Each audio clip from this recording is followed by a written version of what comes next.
Good morning, Year 10. Hope you had a nice weekend, that you managed to get out and about safely and managing to get some fresh air ahead of the working week. Now, this is starting to become quite normal.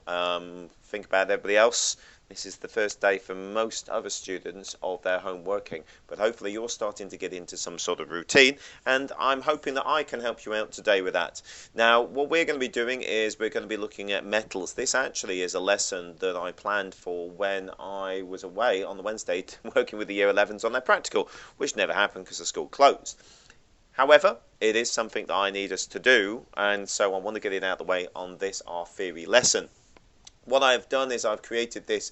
It is a very, very simple sheet for you that covers basically a definition and then some properties of ferrous metals, non-ferrous metals, alloys, and finally at the end, alloying agents or elements. Now, we have gone through quite a lot on ferrous metals. We've spoken about it in class time, and I know that your knowledge is reasonably good about it. We did watch the video, which I'm going to remind you about. So if you go to my channel, I will link directly in the Insight thing. There will be a link on this anyway.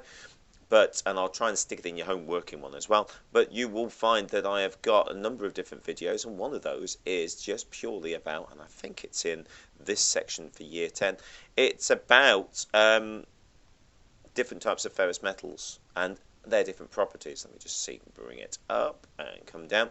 Now, I want you to watch this video again. You can skip forward on some of them because you will probably know, actually I don't think it is in that one, you will probably know it particularly well by now. I'll put the link actually in there for you. I think it may be in the others. But while we're on the subject, it is very worthwhile having a look at some of these extra core ones. There we go, ferrous metals. So this video here, we've already watched it once before. It does go through, it is really detailed. It might be getting on a bit long in the tooth, but it's great for talking about all the different bits and pieces about ferrous metals, and in particular the carbon content of different types of steels, which is absolutely crucial. Now, this is based on the pages from the Y10 Engineering book that you should know very well, and it's pages 45 onwards.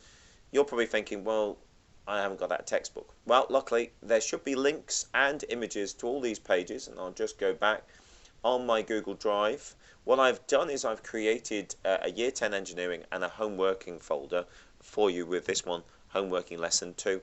And it's got the PDF of the worksheet. It's also got a published version of it. You can create your own. They are, after all, only a definition and a table. You can do it in PowerPoint, do it as a slide, print it out, get it into your revision books though. I've scanned these so that you can see them better and go through them, and as you can see, these individual pages quite good. They cover key areas that you're going to need to know about.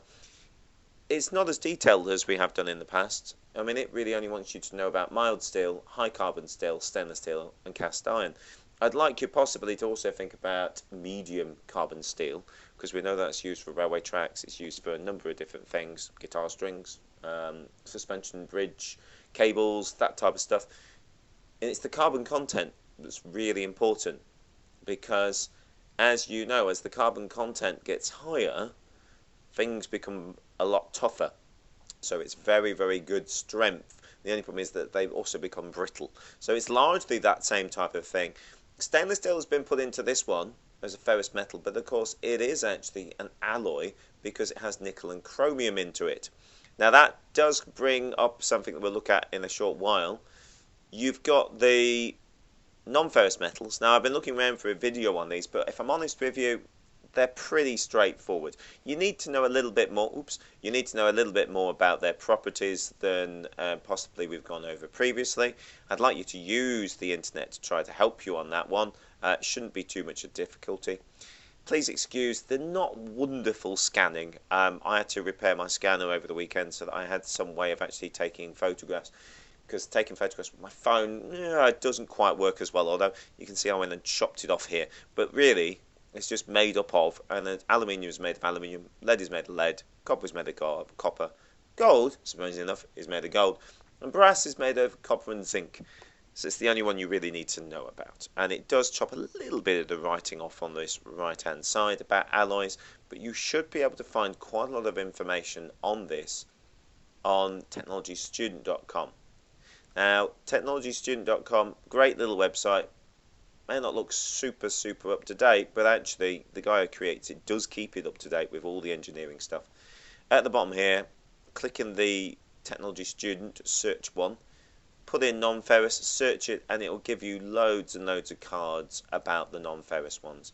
And I think that's more than enough knowledge. There is some extra questions if you want to really knock yourself out and do some extra bits on it. You are more than welcome. Plus the images are quite nice. If you are stuck for images of key things, well, such as the brass, the copper, and etc., you can always steal his that he's used. So, and by all means, print those out and put them in, because they are really good cards. So definitely worthwhile running over those ones, making sure you know it. You've then got on this sheet as well, we have got alloys. And you can do the same in technologystudent.com, although you can also come back to the images that I've uploaded, and you've got these 3 individual alloys. You will notice that on the sheet that I've put in, there are a few more boxes. And I would like you, please, to try, if at all possible, to put in some more alloys, see if you can research some into them, because there's a lot of alloys out there. Alloying agents as well is the final one with a definition. Get all those sorted out and print those out, and we should have all the information that we need for our folders.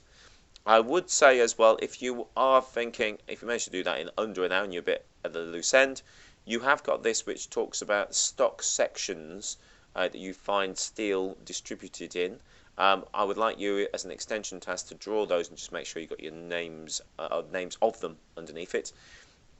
Don't worry about the plastic bit. We've gone over that quite a bit. I will come back to that when we do the next theory section, just to recap as part of our recap process. If as well you're stuck and you haven't got anything else to do, or know anybody else that's a bit stuck, then please use all of my playlists.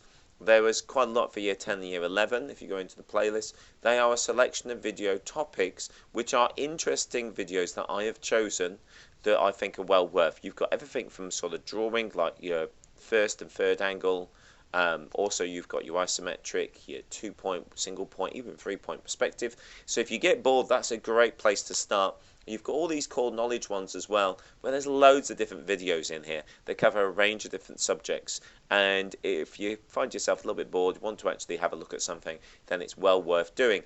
The Year 10 Engineering one at the top has got 12 individual videos in it, and it covers a whole load of different bits and pieces that we've done before. So you can recap some of those if you wish. That is completely up to you, so I will leave that for you to have a look in. I might add some of the other videos from there into that one as well, so you've got loads and loads on there.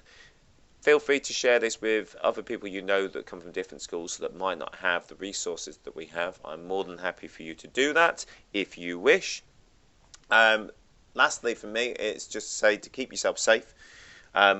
If you do need to email me, feel free to do so. I'm not encouraging that from all my younger students, but for you as my year 10, if you are having issues or if you're getting stuck with anything, then please let's communicate. You know that my email address is nice and easy. It's msutton@eastleague-ac.org.uk. Please feel free to do that, or get your parents to do that if they need anything from me. I'm here to help and try to make this a better time for everybody. But keep yourself safe, everyone, and I hope to see you in the flesh and hear from you soon. Take care. Goodbye.